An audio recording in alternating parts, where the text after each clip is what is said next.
So I love doing taekwondo and was once a national champion. But a lot has changed since then. I went off to medical school, became a physician. I had a son and then a daughter.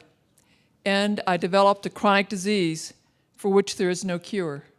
In 2000, when I was diagnosed with multiple sclerosis, I turned to the best MS center I could find, the Cleveland Clinic. I saw the very best doctors receive the best care possible, taking the latest, newest drugs. Still, by 2003, my disease had transitioned to secondary progressive MS.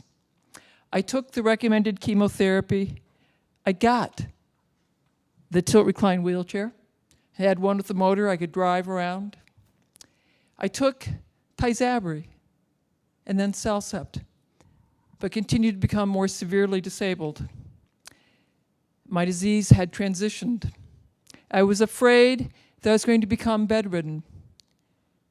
I turned to reading the latest research using PubMed.gov. I knew that brains afflicted with MS over time shrank.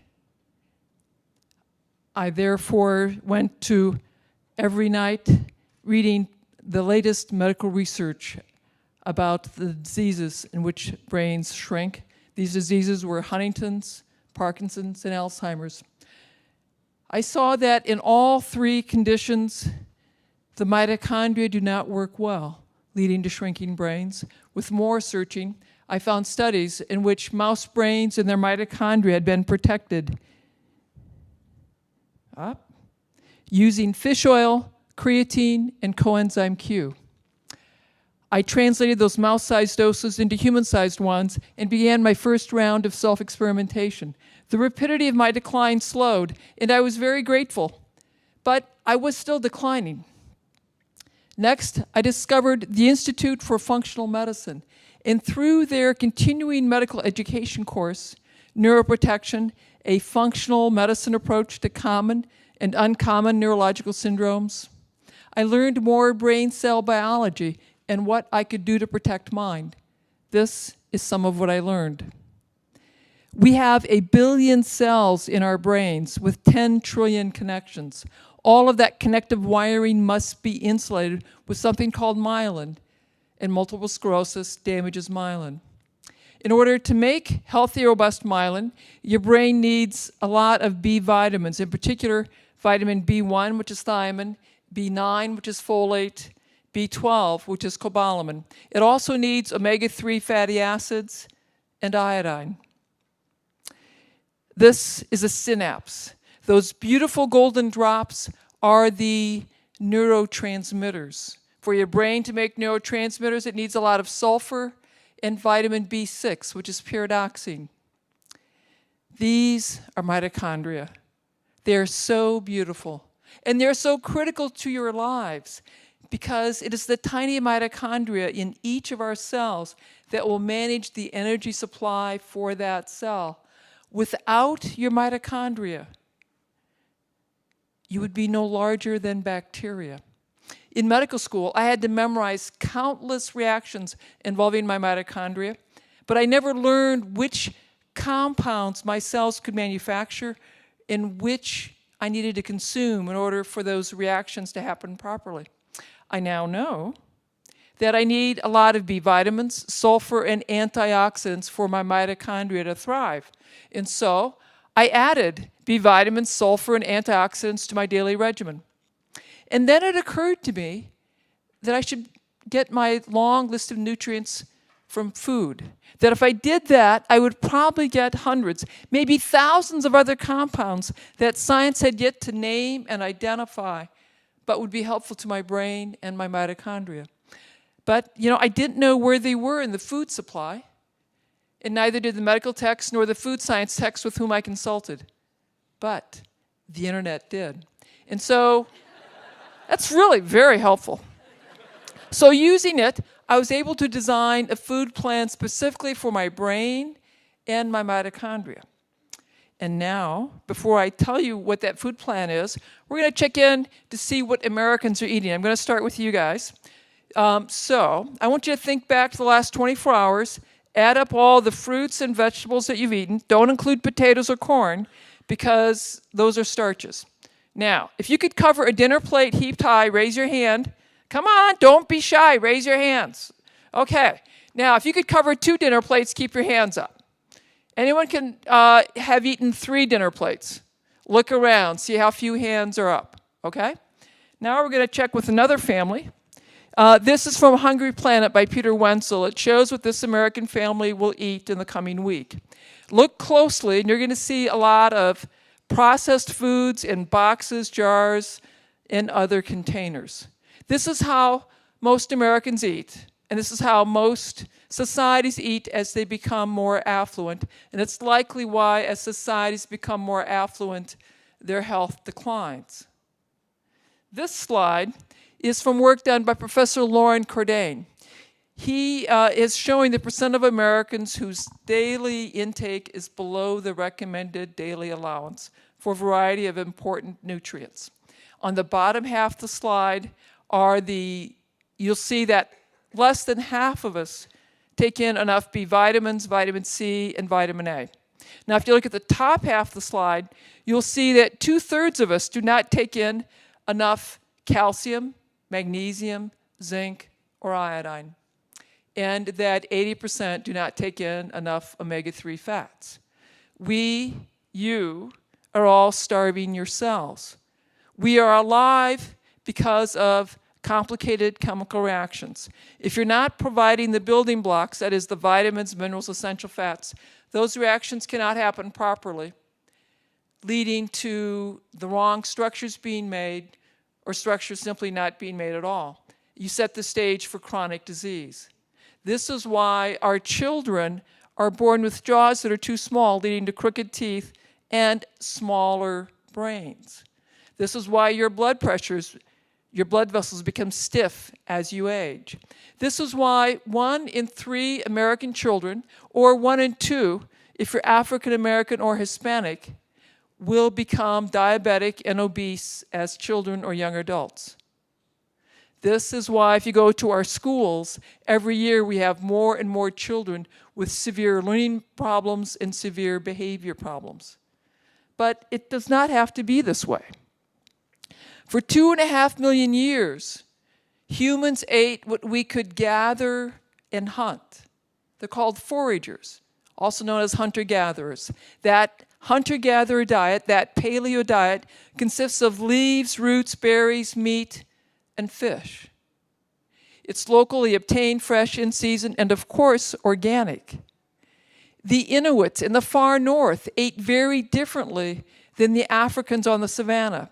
And yet, when scientists have analyzed these hunter-gatherer diets, they exceed the recommended daily allowance 2 to 10-fold, depending on the nutrient. These ancient peoples know more about eating for optimal health and vitality than we physicians and we scientists.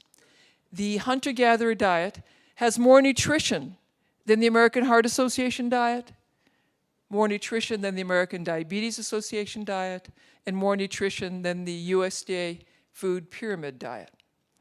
I therefore started with a hunter-gatherer diet. I used those concepts, but I structured it to be sure I was getting the nutrition, the vitamins, minerals, nutrients that I identified as critical to my brain cells and my mitochondria. That diet is this: 3 cups of green leaves, 3 cups of sulfur-rich vegetables, 3 cups of bright color, grass-fed meat, organ meat, and seaweed. 3 cups is a dinner plate heaped high. I start with greens because they are rich in B vitamins, vitamins A, C, K, and minerals. And those are 2 types of kale. Kale has the most nutrition per calorie of any plant. The B vitamins will protect your brain cells and your mitochondria. Vitamins A and C support your immune cells. Vitamin K keeps your blood vessels and bones healthy. And minerals are cofactors for hundreds of different enzymes in your bodies.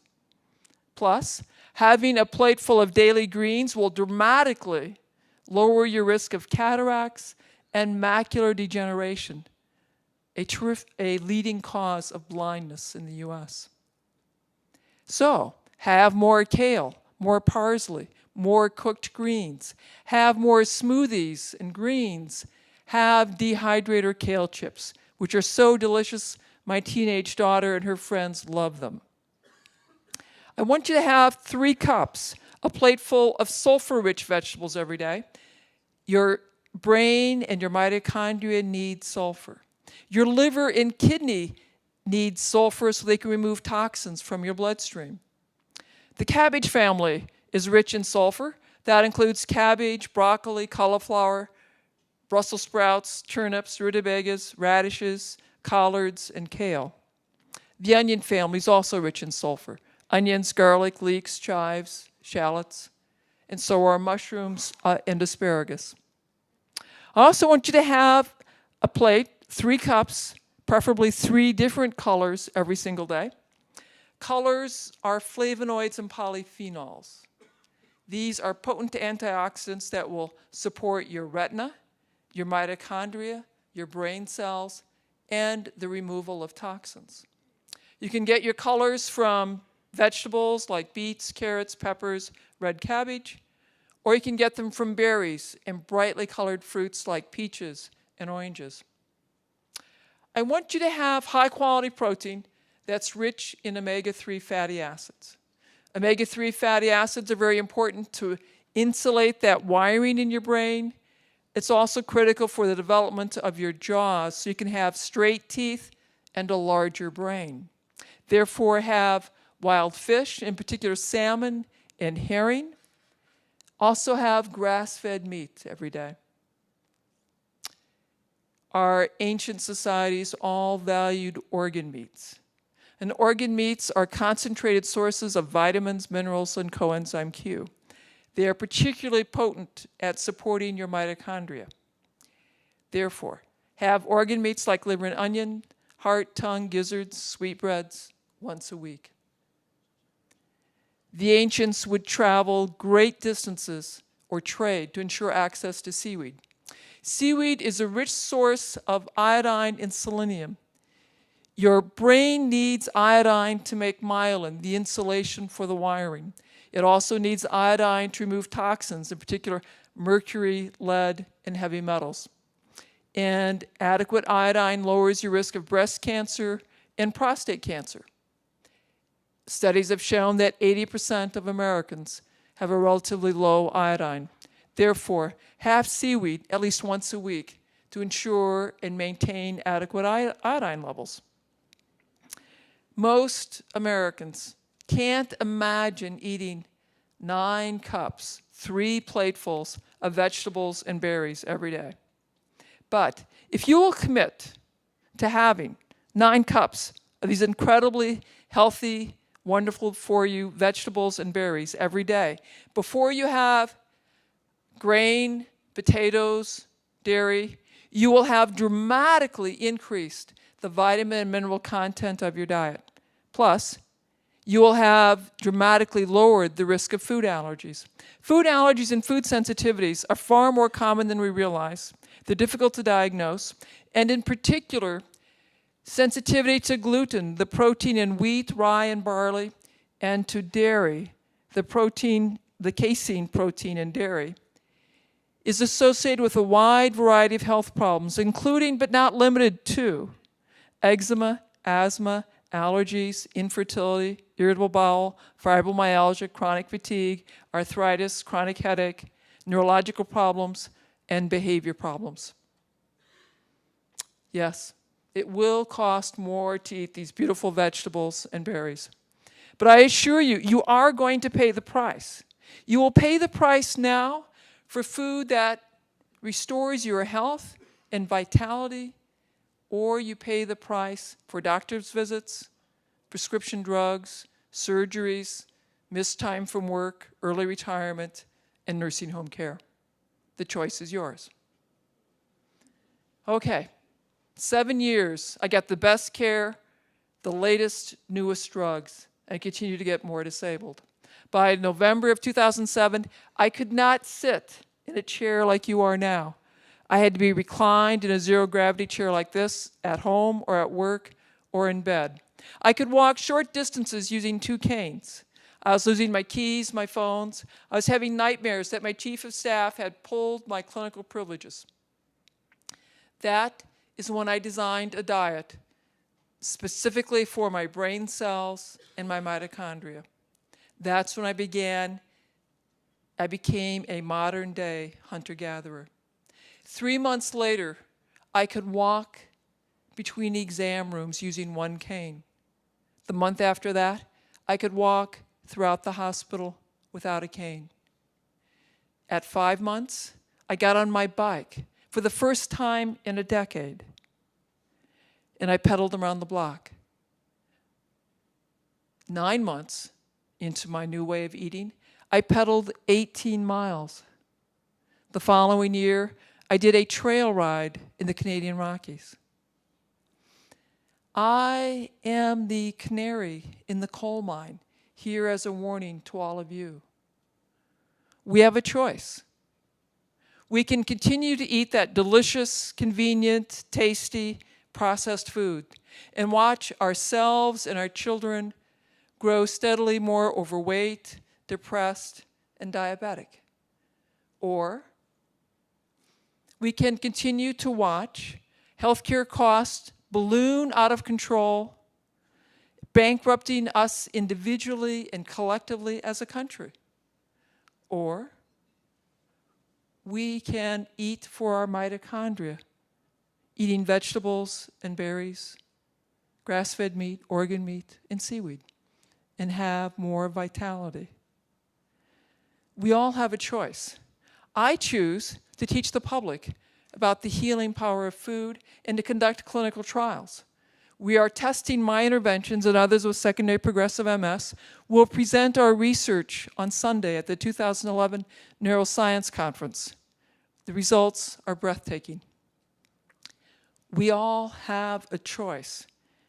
I challenge you to become modern-day hunter-gatherers and eat for your mitochondria and become ambassadors for your mitochondria. For if I can rise up from a tilt-recline wheelchair doing this, imagine what eating for your mitochondria can do for you, your family, your country, your community, your world. We have a choice. What will yours be? Thank you.